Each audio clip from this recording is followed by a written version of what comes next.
परिवार, क्योंकि आपकी पुत्रवधू भी कैंडिडेट है आम आदमी पार्टी की। परिवार मेरे से पहले, मेरे कहने से पहले आम आदमी पार्टी की उम्मीदवार मेरी पुत्रवधू इंदु शर्मा को सहयोग समर्थन दे चुका, आपको पता है इस बात। ब्राह्मण समाज तो एक मिनट, ये तो चुप था ब्राह्मण समाज, बोलना खड़ा था नहीं, अब बोलना कहा था, ये तक समाज तो चुप था या ना? ऐसा है अजय जी, जब तक कोई चीज पक्के ऑपरेशन के लायक नहीं होती ना, जब तक ऑपरेशन कच्चा ऑपरेशन नहीं करता समाज पूरा पकड़ने के बाद में ऐसा ऑपरेशन कर देगा कि सरकार का समझ में नहीं आएगा कि क्या हो गया। वो ऑपरेशन किस प्रकार का कराया जाएगा? पंचायत में वोट की लड़ाई, सरकार का बदलाव, उखाड़ फेंकेंगे सरकार को।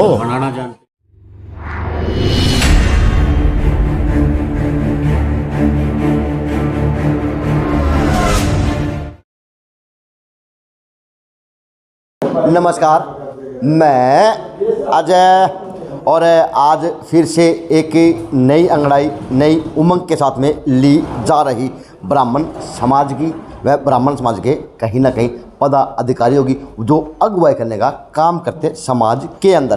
तो आज छोटी काशी के अंदर फिर से कॉन्फ्रेंस की गई, जो ज़मीनी मामला है, रोहतक ज़मीनी मामला, उसी को ऊपर आज शहर के वो रोहतक की चिंगारी आज भिवानी के अंदर भी दिखेगी और यहाँ की चिंगारी अब पूरे प्रदेश के अंदर गूंजेगी भी, दिखेगी भी ब्राह्मण के रूप में।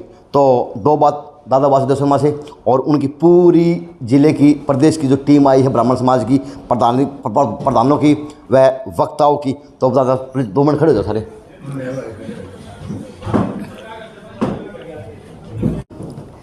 दादा नमस्कार। नमस्कार। तो आज की जो अंगड़ाई है इसका उद्देश्य क्या समझा जाएगा?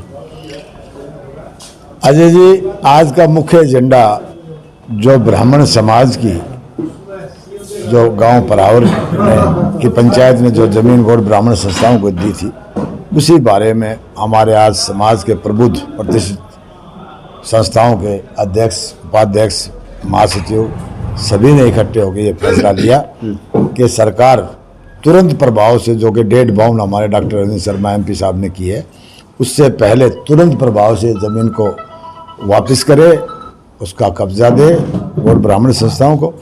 अन्यथा 21 तारीख के बाद एक बहुत बड़ी पंचायत सारा प्रदेश की भिवानी में बुलाई जाएगी, जिसमें के सरकार से जवाब मांगा जाएगा। भाग्य को नहीं, ब्राह्मण समाज की हरियाणा प्रदेश के अंदर ये भाजपा पार्टी गले की फांस बनी हुई थी, मुद्दा भी पा गया, स्टैंड भी पा गया और जाने का मौका मिल गया। क्या क्या कहेंगे?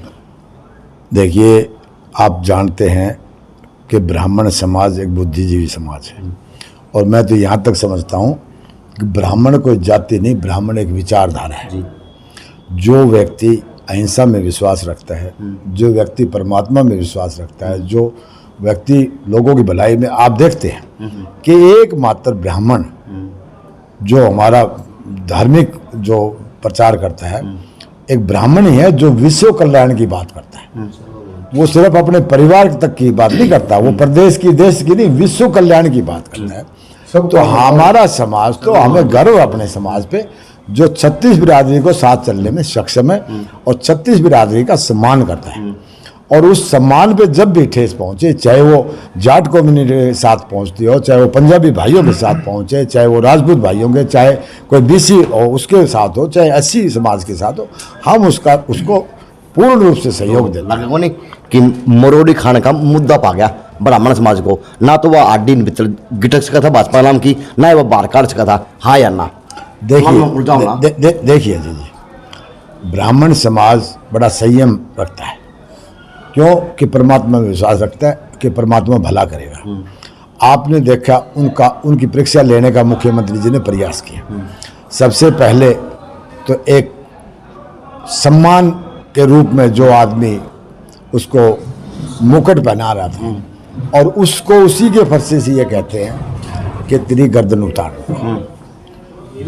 समाज ने उस बात की भी अनदेखी कर दी। हमारे भाई ने भी ये कह दिया कोई बात नहीं, मुख्यमंत्री जी गुस्से में होंगे। दूसरी बार मुख्यमंत्री जी के SS बोर्ड के पेपर में ये सवाल आना है कि काले ब्राह्मण का सुबह दर्शन अच्छे एक माड़े हैं। ये भी ब्राह्मण समाज पे एक आक्षेप था, जो कि ब्राह्मण समाज को बड़ा मुश्किल था उसको पचा पाए।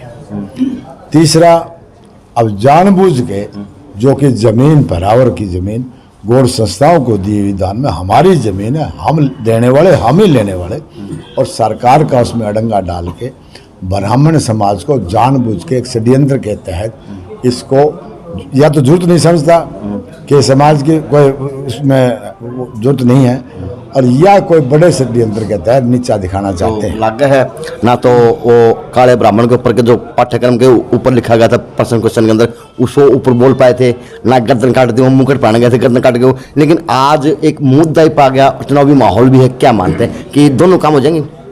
मुद्दा नहीं, वो तो मुख्यमंत्री ने खुद रियलाइज की थी वो बात, तो उसमें उसको चेयरमैन को छुट्टी में भेज दिया था, बाद में बुलाया उसको। मतलब ये नहीं है, ब्राह्मण समाज कोई चुप बैठने वाला समाज नहीं है। ब्राह्मण समाज तो एक मिनट, ये तो चुप था ब्राह्मण समाज, बोलना खड़ा था नहीं, अब बोलना कहा था, ये तक समाज तो चुप था या ना? ऐसा है अजय जी, जब तक कोई चीज पक्के ऑपरेशन के लायक नहीं होती ना, जब तक ऑपरेशन कच्चा ऑपरेशन नहीं करता समाज पूरा पकड़ने के बाद में ऐसा ऑपरेशन कर देगा कि सरकार का समझ में नहीं आएगा कि क्या हो गया। वो ऑपरेशन किस प्रकार का करा जाएगा? पंचायत में वोट की लड़ाई, सरकार का बदलाव, उखाड़ फेंकेंगे सरकार को। बनाना जानते हैं जो बना सकते हैं, जो हॉट सीट झोली में डाल सकते हैं रोहतक सोनीपत जैसी ब्राह्मण समाज, तो क्या वो वापस नहीं कर सकते? वो तो ऐसा काम कर देंगे कि समझ में नहीं आएगी सरकार के। लगता नहीं कि कहीं ना कहीं आज ब्राह्मण समाज के अंदर से कहीं ना कहीं चिंगारी बन रही बगावत के रूप में भाजपा प्रति, क्या मानते हैं? मैं ये समझता हूँ आज का जो टाइम है वो ब्राह्मण समाज पूरी तरह से गर्म है और भाजपा को सबक सिखाना चाहता है। आने वाले टाइम में निश्चित रूप से भारतीय जनता पार्टी की सरकार को हरियाणा में सबक जरूर सिखाएगा। और आपको एक बात बता दूं कि ब्राह्मण समाज जो पीछे जो चुनाव हुआ था, वो भारतीय जनता पार्टी को वोट देने का कारण सिर्फ भाई रामविलास शर्मा जी थे जी। समाज ने भी सोचा और साथियों ने भी सोचा कि रामविलास शर्मा बड़े कद के नेता है हमारे समाज के, और ये मुख्यमंत्री बने, समाज जुड़ गया। और आज बड़े अफसोस के साथ कहना पड़ता है कि इतने बड़े नेता भारतीय जनता पार्टी को जिन्होंने अपने पसीने से खून से सींचा है, वो बेचारा, एक वीडियो वायरल पिछले दिनों हुई थी, अब वो एसडीएम से गुहार लगा रहे हैं और एसडीएम उस बात पे कोई कार्रवाई नहीं कर रहा। इससे ज़्यादा हम क्या बर्दाश्त करेंगे? अंत में हमारे पास चारा प्रजातंत्र में है कि बड़ा आंदोलन छेड़े और भारतीय जनता पार्टी को सबक सिखाएं। तो चुनावी माहौल भी गर्म है, चाहे नगर परिषद की बात हो, भिवानी की बात हो, चाहे पूरे हरियाणा प्रदेश की बात हो। तो अब की बात है किस प्रकार से ब्राह्मण समाज अगुवाई करेगा चुनाव के ऊपर भी, और किस तरह से इस उबल?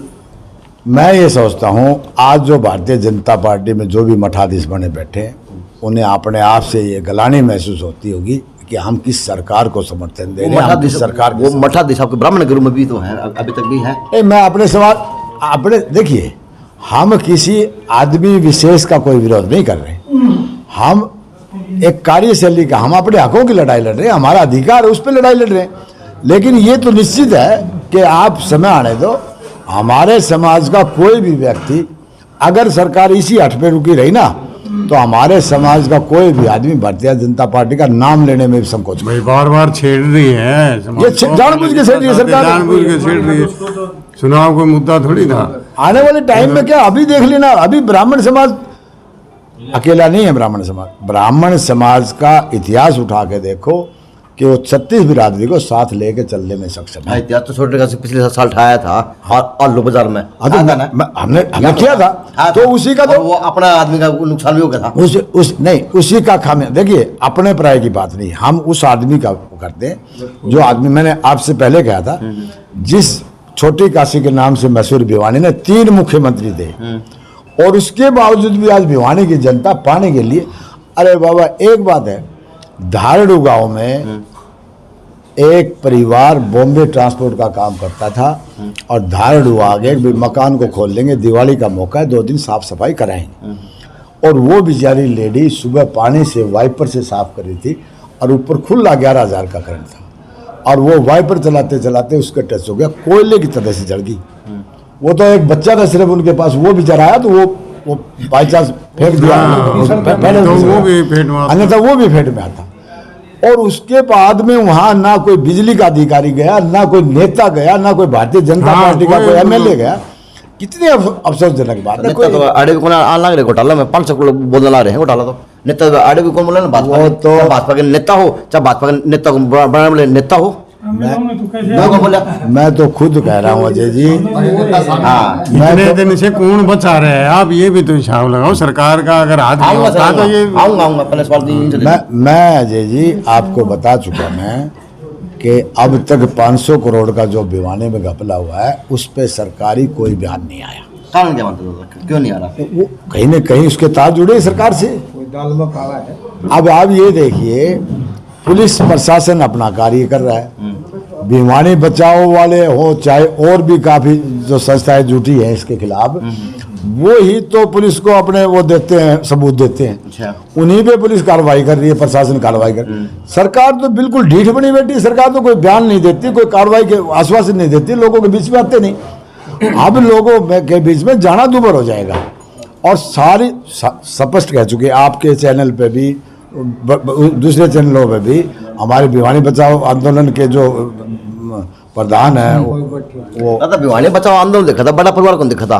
कदे जुलसा में कदे किसी नहीं, बड़ा परिवार गया था, समर्थन दे के आया था बड़ा परिवार। सारा काम चल गया एक बार समर्थन में। नहीं, वहां जा तो देखो, कोई भी चीज शुरुआत तो करनी पड़ती है ना। अब हमारे बड़े परिवार ने उनको समर्थन दिया था, उनको सहयोग देने का आश्वासन दिया था।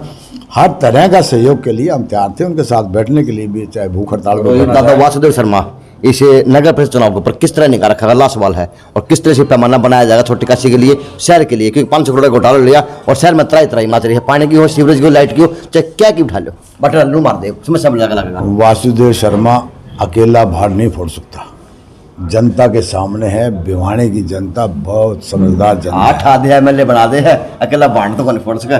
ऐसा है। मैं आपको फिर दोबारा कह रहा हूँ कि मैंने तो ये करके अपने बड़े परिवार का समर्थन दिया था कि भिवानी में अच्छे कार्य होंगे मोदी जी द्वारा किए गए, चाहे वो J&K वाला मामला हो, चाहे वो 3 तलाक वाला हो, चाहे अयोध्या मंदिर वाला हो। उन कामों को देखते हुए हमने क्या भी रहा, बिजली मार पे पड़ेगी। हमें थोड़ी नहीं पता था ये किसी और ऊपर नहीं, वो आपको पड़ जाके वो बड़ी अच्छा हुआ, ये अच्छा हुआ। जो जितना बुरा कर्म किया ना उसका फल भी मिलना चाहिए। उसका तो हम खामियाजा बढ़ने लग रहे हैं भाई, इसीलिए तो हम इकट्ठे खड़े हैं बेचारे। आज देखो अजीब बात है, हमारी जमीन हम देने वाले, हम लेने वाले, सरकार डंगा डाल रही है।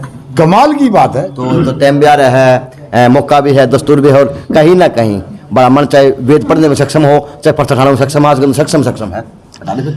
अजय जी, ब्राह्मण समाज अकेला नहीं होता। आप ये विश्वास करो मेरी बात पे, ब्राह्मण समाज 36 बिरादरी को साथ लेकर चलने में सक्षम है, और उसके रिजल्ट आपको जल्दी दिखाई दे देंगे। आप देखो तो सही, अभी तो ये शुरुआत है, अभी तो ये जन सलाह बनेगा, लोगों के बीच में जाएगा। बड़ा परिवार किस तरह से, किसका साथ दिया जाए, किस तरह चुनाव देखेगा? बड़ा परिवार, क्योंकि आपकी पुत्रवधू भी कैंडिडेट है आम आदमी बड़ा पार्टी की। परिवार मेरे से पहले, मेरे कहने से पहले आम आदमी पार्टी की उम्मीदवार मेरी पुत्रवधू इंदु शर्मा को सहयोग समर्थन दे चुका, आपको पता है इस बात। दादा का तो वोट मांग आओगे गली गली। मैं तो रोजाना जाऊंगा। कमाल है, जब मेरा बड़ा परिवार समर्थन देगा तो मैं तो ये सारे भाई मेरे साथ नहीं है, कोई दूर है मेरे से वो दूर है। यानी अब वासुदेव शर्मा खुल के अपने पुत्रवधू के लिए वोट मांगेगा, बड़े परिवार के रूप से मांगेगा, और पुत्रवधू के लिए वोट मांगने का काम करेगा, नहीं अब साइलेंट रहने का काम नहीं होगा। निश्चित रूप से करूंगा। मैं किसान का बेटा हूं, मैं पूरी ताकत लगाऊंगा, लोगों से जोड़ी करके वोट मांगेंगे, आशीर्वाद लेंगे, हाथ जोड़ेंगे। किसान का बेटा हूं मैं, किसी जोर जबरदस्ती से डरता नहीं। मैं हाथ में धरकर रोटी खानी आदमी हूँ, आम आदमी हूँ। तो प्रधानमंत्री के गीत गाए जाएंगे, कौन गाया जाए बता दो। प्रधानमंत्री का तो यहाँ लेना देना नहीं है। मुख्यमंत्री के आपके सामने कह दिया, मुख्यमंत्री तो ईंट से ईंट बजा देंगे हम, चिंता मत करो, बजा दोगे, बजा देंगे। चलो अब ब्राह्मण समाज ईंट से ईंट बजावा। नमस्कार शर्मा जी, किस तरह ईंट से ईंट बजाओगे? ईंट से ईंट बजाने का तो लोकतंत्र में यही है कि आंदोलन करें और भाई सरकार को झुकाने के लिए संगठित हों और अपनी डिमांड रखें। जैसे ये कोई पर्सनल इंटरेस्ट थोड़ी है जमीन का, परावर वाली जमीन का, परावर वाली जमीन हम समाज के लिए डिमांड कर रहे हैं। ऐसा है, सरकार ने समय रहते ये जो है आंदोलन को खत्म करना चाहिए। वो तब हो सकता है जब जल्दी से जल्दी जो है ना गजट नोटिफिकेशन करवा के जो ब्राह्मणों की जमीन है वो ब्राह्मणों को दी जाए, संस्था को दी जाए। इसके साथ साथ सरकार ने एक और भी ध्यान रखना चाहिए। प्रेस कॉन्फ्रेंस बात हो रही थी, मेन में बात हम मैं बताऊं, पिछली सरकार ने जो है ना ईबीपीजी के तहत ब्राह्मणों को 4 जातियों 10% आरक्षण दिया था। अब जो है ना इस सरकार ने वो भी खत्म कर दी। इसका भी रिजेंटमेंट है।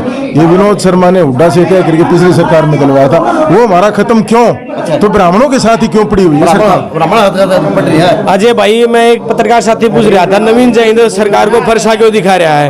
अब मैं आपके माध्यम से एक बात कहना चाहता हूं कि सरकार से ब्राह्मण समाज कोई भीख नहीं मांग रहा, अपना हक मांग रहा है। अगर अपना हक मांगने में भी सरकार को फरसा दिखा रहा है तो हक मांगने से भी गया क्या समाज?